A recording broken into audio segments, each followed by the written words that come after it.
నమస్తే, welcome to special focus. నేను సునీల్. కెరటాల అడుగున కనుచూపు మరుగున నగరం నిద్రపోతోంది. అది కృష్ణుడు ఏలిన ద్వారక, కృష్ణుడు నడిచిన ద్వారక.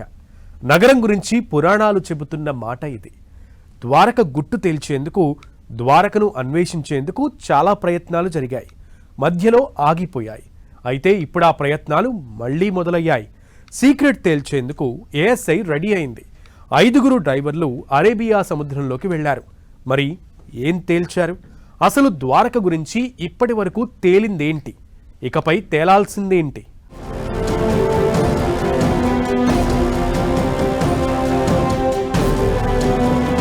ద్వారక అన్వేషణ కోసం మళ్లీ ప్రయత్నాలు. సముద్ర గర్భంలో 20 ఏళ్ల తరువాత అన్వేషణ. అరేబియా సముద్రంలోకి 5 డైవర్లు. మరోసారి అధ్యయనం మొదలుపెట్టిన ఏఎస్ఐ. శ్రీకృష్ణుడి కర్మభూమి రహస్యం తేలేనా? ఇప్పటికి తేల్చిందేంటి? ఇకపై తేలాల్సిందేంటి? శ్రీకృష్ణుడు నడిచిన నేల, ఏలిన నేల ద్వారక. సముద్రపు అడుగులో కంటికి కనిపించనంత దూరంలో ఉన్న ద్వారకను అన్వేషించే ప్రయత్నాలు మళ్లీ స్టార్ట్ అయ్యాయి. సముద్ర గర్భంలోని ద్వారకపై ఆర్కియాలజికల్ సర్వే ఆఫ్ ఇండియా మరోసారి స్టడీ చేస్తోంది. దాదాపు 20 ఏళ్ల తరువాత ఏఎస్ఐ అనుబంధ విభాగమైన under water archaeology wing Arabia సముద్రంలో పరిశోధనలు ప్రారంభించింది. ద్వారకకు సంబంధించిన విశేషాలను బయటి ప్రపంచానికి తెలిపే ప్రయత్నం చేస్తోంది. దీనికోసం additional director general professor Alok Tripathi నేతృత్వంలోని 5 సభ్యుల పురావస్తు శాస్త్రవేత్తల బృందం పనిచేస్తోంది. ఈ టీంలో 3 మహిళా ఆర్కియాలజిస్టులు ఉన్నారు. నీటి అడుగున ఉన్న భారతదేశపు గొప్ప సాంస్కృతిక వారసత్వాన్ని రక్షించడానికై ఏఎస్ఐ చేస్తున్న ప్రయత్నాలు కీలకం కాబోతున్నాయి. ద్వారక ఓఖా తీరంలో ఉన్న భేట్ ద్వారకా ద్వీప సమీపంలో 2005-2007లో చివరిసారిగా పరిశోధన జరిగింది. అప్పట్నుండి ఏఎస్ఐ ఆ పని నిలిపేసింది. ఇప్పుడు 20 ఏళ్ల తరువాత మళ్లీ మొదలుపెట్టింది. ఇప్పటికైనా రహస్యం తేలుతుందా అనే ఆసక్తి దేశవ్యాప్తంగా కనిపిస్తోంది. శ్రీకృష్ణుడు మహాభారతంతో అనుబంధమున్న ద్వారకకు హిందూ సంస్కృతిలో మంచి ప్రాధాన్యం ఉంటుంది. హిందూ ధర్మ 7 పవిత్ర ప్రదేశాల్లో ద్వారక ఒకటి. మిగతావి అయోధ్య, మధుర, హరిద్వార్, కాశీ, కంచి, ఉజ్జయిని. మేనమామ కంసుణ్ణి సంహరించిన తరువాత కృష్ణుడు తన యాదవ తెగ జనాలతో సహా ద్వారకకు వెళ్లి సముద్రం నుంచి 12 యోజనాల భూమిని తిరిగి సంపాదించుకుని తన రాజ్యాన్ని స్థాపించారని పురాణాలు చెబుతున్నాయి. కృష్ణుడు అవతారం చాలించిన తరువాత ఆ నగరం సముద్రంలో మునిగిపోయింది. ఇప్పటి ద్వారక కచ్ సింధు శాఖ అరేబియా సముద్రంలో కలుస్తున్న చోట ఉంది. ద్వారకా నగరాన్ని ఖచ్చితంగా గుర్తించేందుకు 20వ శతాబ్దం ప్రారంభం నుంచి చరిత్రకారులు, పండితులు ప్రయత్నాలు చేస్తున్నారు. అయితే ఈ ప్రయత్నాలన్నీ ప్రాచీన సాహిత్య గ్రంథాల ఆధారంగా జరిగాయి. అయితే 1960 దశకంలో పరిశోధనలు కొత్త మలుపు తిరిగాయి. గ్రంథాల ఆధారంగా కాకుండా పురావస్తు పరిశోధనల ప్రాతిపదికన ద్వారకను గుర్తించే ప్రయత్నాలు స్టార్ట్ అయ్యాయి. 1963లో ద్వారకాధీశ్ ఆలయ ప్రాంతాల్లో మొదటిసారిగా పురావస్తు తవ్వకాలు జరిగాయి. అయితే ఆ టైంలో జనాలు ఎక్కువగా ఉండడంతో తవ్వకాలు భారీగా నిర్వహించలేకపోయారు. 1979లో ఆర్కియాలజికల్ సర్వే ఆఫ్ ఇండియా అదే ప్రాంతంలో మళ్లీ తవ్వకాలు జరిపింది. ఈ తవ్వకాలపై అధికారిక నివేదిక బయటకు రాకపోయినా ఆ ఆలయ పరిసరాల్లో 3 ఆలయాలతో పాటు కీలక వస్తువులు బయటపడ్డాయి. దీంతో సముద్ర గర్భంలో పురాతన నగరంపై ఆసక్తి మరింత పెరిగింది.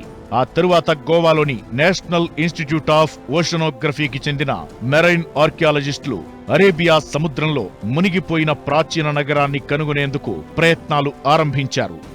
సముద్ర గర్భంలో తమకు లభించిన వస్తువులను ద్వారకకు 30 కిలోమీటర్ల పరిధిలో చేపట్టిన పురావస్తు తవ్వకాల్లో బయల్పడిన వస్తువులతో పోల్చి చూస్తే అవి క్రీస్తు పూర్వం 1900 నుంచి 1300 సంవత్సరం వరకు చెందినవిగా నిర్ధారణయింది. మహాభారత కాలం అదే అన్నది చాలా మంది అభిప్రాయం. దీంతో ద్వారకపై మరింత ఆసక్తి మొదలైంది. శ్రీకృష్ణుడు నిర్మించిన ద్వారక నగరం సముద్రంలో మునిగిపోయిందని పురాణాలు చెబుతున్నాయి. సముద్ర గర్భంలో నిజంగానే ఒక నగర అవశేషాలు ఉన్నాయని పురావస్తు శాస్త్రవేత్తల అధ్యయనాలు తేల్చాయి. అయితే అది శ్రీకృష్ణుడి ద్వారక నగరమేనా? సముద్ర గర్భంలోని నిర్మాణాలు ఏ కాలం నాటివి? ఈ నిర్మాణాల విశేషాలు ఏంటి అనేది తేలాల్సి ఉంది. పురాణాలకు చరిత్రకు మధ్య ఉన్న ఈ గ్యాప్ ను క్లియర్ చేయడమే అండర్ వాటర్ ఆర్కియాలజీ వింగ్ అన్వేషణ లక్ష్యం. దశల వారీగా ఈ కార్యక్రమం చేపట్టనున్నారు. ప్రైమరీ స్టడీ కోసం గోమతీ నదీ సమీప ప్రాంతాన్ని ఎంచుకున్నారు. ద్వారక నగరానికి సంబంధించి మరో వాదన కూడా ఉంది. ప్రస్తుతం ఉన్న ద్వారకకు, సముద్రంలో మునిగిన ద్వారకకు కృష్ణుడి రాజ్యంతో ఎలాంటి సంబంధం లేదన్నది మరికొందరు చరిత్రకారులు చెబుతున్నమాట. ఇలాంటి పరిణామాల మధ్య ద్వారకపై మరింత ఆసక్తి పెరిగింది. ఇప్పుడు మళ్లీ ప్రయత్నాలు మొదలు కావడంతో ఆ ఆసక్తి రెట్టింపవుతోంది. ద్వారక అంటే స్వర్గానికి ప్రవేశ ద్వారమని అర్థం. భగవంతుడి స్వరూపమైన శ్రీకృష్ణుడే ఈ నగరాన్ని స్థాపించారని మహాభారతంలో ఉంది. అయితే ఇప్పుడు సముద్ర గర్భంలో ఉన్న నగరం పురాణాల్లో చెప్పిందేనా, కృష్ణుడు ఏలిందేనా అనే ఆసక్తి ప్రతి ఒక్కరిలో కనిపిస్తోంది. ఇది క్లియర్ చేసేందుకే ఏఎస్ఐ ప్రయత్నాలు మొదలుపెట్టింది. అసలు ద్వారక గురించి పురాణాలు ఏం చెప్తున్నాయి? మనకు కనిపించే ద్వారక, కృష్ణుడు ఏలిన ద్వారక ఒక్కటేనా? ద్వారక నగరం అసలు ఉండేదా? ద్వారకపై పురాణాలు ఏం చెబుతున్నాయి?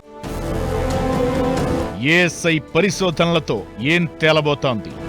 ద్వారక నగరంపై త్వరలో క్లారిటీ రాబోతోందా? మహాభారతం, హరివంశం, స్కాంద పురాణం, భాగవత పురాణం, విష్ణు పురాణాలలో ద్వారకాపురి ప్రస్తావన ఉంది. ప్రస్తుతం మనకు కనిపించే ద్వారకాపురి సమీపంలో శ్రీకృష్ణుడు నిర్మించిన ద్వారకాపురి ఉండేదని పురాణాలు చెబుతున్నాయి. శ్రీకృష్ణుడు అవతారం చాలించిన తరువాత అది సముద్ర గర్భంలో కలిసిపోయిందన్నది చాలా మంది నమ్మకం. మధుర శ్రీకృష్ణుడి జన్మస్థలం. అల్లుడైన కంసుణ్ణి చంపేసిన కృష్ణుడిపై పగబట్టిన జరాసంధుడు మధురపై దాడులు చేస్తాడు. తన జనాలను రక్షించుకోవడానికి మధురను విడిచి ద్వారకకు చేరుకుంటాడు కృష్ణుడు. మహాభారతంలో దీన్ని ద్వారావతి అంటారు. అనేక ద్వారాలు కలిగిన నగరం కావడంతో దీనికి ఆ పేరు వచ్చింది. ద్వారక గుజరాత్లోని సౌరాష్ట్ర ప్రాంతంలో సముద్ర తీరంలో ఉంది. మధురని విడిచిపెట్టిన తరువాత గోమతీ నది, అరేబియా సముద్ర సంగమ స్థానానికి చేరుకున్న కృష్ణుడి ఆదేశాలతో దేవశిల్పి విశ్వకర్మ ద్వారకను నిర్మించాడని పురాణాలు చెబుతున్నాయి. కొన్ని దీవులను కలుపుకుని అందమైన పట్టణాన్ని రూపొందించాడు విశ్వకర్మ. అద్భుతమైన వాస్తు శిల్ప శాస్త్రాలతో ఆదర్శవంతమైన నగరంగా ద్వారకను భారతంలో అభివర్ణించారు. కళ్ళు చెదిరే భవంతులు, ఆస్పత్రులు, విద్యాలయాలతో పాటు జనాలకు సకల సదుపాయాలతో కూడిన అత్యాధునిక హంగులు కలిగిన నగరంగా ద్వారక ఉండేదని పురాణాలు చెబుతున్నాయి. ఇంతటి అద్భుత నగరాన్ని దైవిక శక్తులతో సముద్రం నుంచి శ్రీకృష్ణుడు ఉద్భవించేలా చేశాడని, ఈ నగరానికి రక్షణగా భారీ రాతి గోడ కూడా ఉండేదని కొన్ని పురాణ కథనాలు చెబుతున్నాయి. మహాభారత యుద్ధం ముగిసిన కొంతకాలానికి శ్రీకృష్ణుడు తన అవతారం చాలించి వైకుంఠం చేరిన తరువాత ఆయన పాలించిన ద్వారక రాజ్యం కూడా తిరిగి సముద్ర గర్భంలో కలిసిపోయింది. ఇందుకు కౌరవులను కోల్పోయిన గాంధారి శాపమే కారణం అన్నది పురాణాల్లో ఉంది.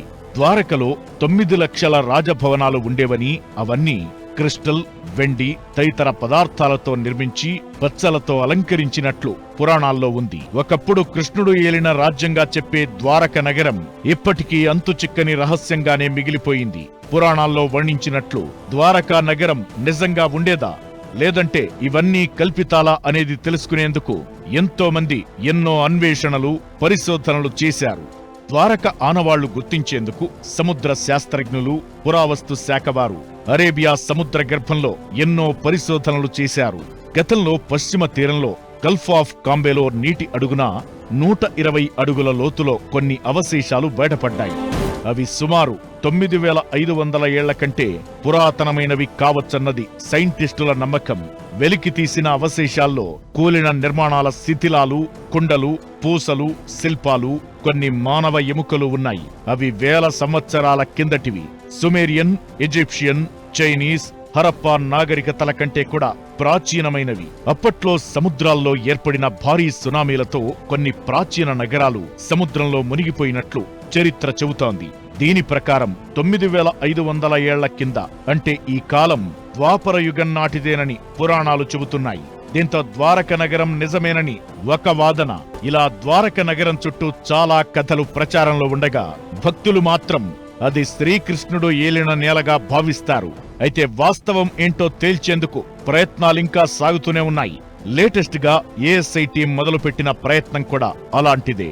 శ్రీకృష్ణుడు అవతారం చాలించడం, సముద్రంలో ద్వారక కలిసిపోవడం గురించి మహాభారతం మౌసల పర్వం చెబుతుంది. ఇకటు ద్వారక చాలా సార్లు మునిగిందనే ప్రచారం కూడా ఉంది. మొదటి ద్వారక క్రీస్తు పూర్వం 14-15వ శతాబ్దంలో సముద్రంలో మునిగింది. పరిశోధకులు ఆ కాలానికి సాక్ష్యంగా ప్రకాశవంతమైన ఎరుపు కుండలను కనుగొన్నారు. BCE 10వ శతాబ్దంలో రెండోసారి మునిగిపోయింది. చాలా రోజుల తరువాత క్షత్రప కాలం అంటే BCE 1వ శతాబ్దంలో మూడోసారి ఇక్కడ నిర్మాణాలు జరిగాయి. ఇకటు గతేడాది ఫిబ్రవరిలో ప్రధాని మోదీ స్కూబా డైవింగ్ ద్వారా అరేబియా సముద్రంలోకి వెళ్లి పురాతన ద్వారక నగర అవశేషాలను పూజించారు.